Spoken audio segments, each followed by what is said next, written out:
Welcome to TJ news channel. BJP ప్రభుత్వం తీసుకొచ్చిన 4 labour కోడ్లను తక్షణమే రద్దు చేయాలని భారత కార్మిక సంఘాల సమాఖ్య ఆధ్వర్యంలో మంచిర్యాల జిల్లా కలెక్టర్ కార్యాలయం ముందు ధర్నా నిర్వహించడం జరిగింది. ఈ సందర్భంగా డి బ్రహ్మానందం ఎఫ్టియు భారత కార్మిక సంఘాల సమాఖ్య జిల్లా ప్రధాన కార్యదర్శి మాట్లాడుతూ దేశంలో బీజేపీ ప్రభుత్వం 44 కార్మిక పట్టాలను మార్చి 4 లేబర్ కోడ్స్ ను తీసుకురావడం జరిగింది. ఇది కార్మిక వర్గానికి చాలా ప్రమాదకరం. ఈ దేశానికి లక్షల కోట్ల లాభాలను సమకూర్చి పెట్టే ప్రభుత్వ రంగ సంస్థలను అదానీ అంబానీలకు కట్టబెట్టడం కొరకు ఈ కార్మిక చట్టాలను మార్చడం జరిగింది.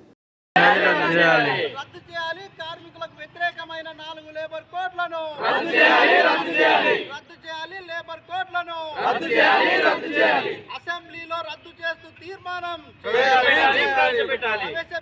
4 కోడ్లను రద్దు చేస్తూ అసెంబ్లీలో తీర్మానం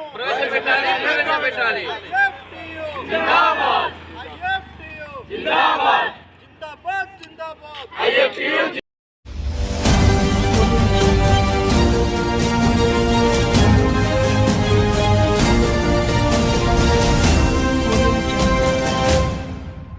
welcome to TJ news channel.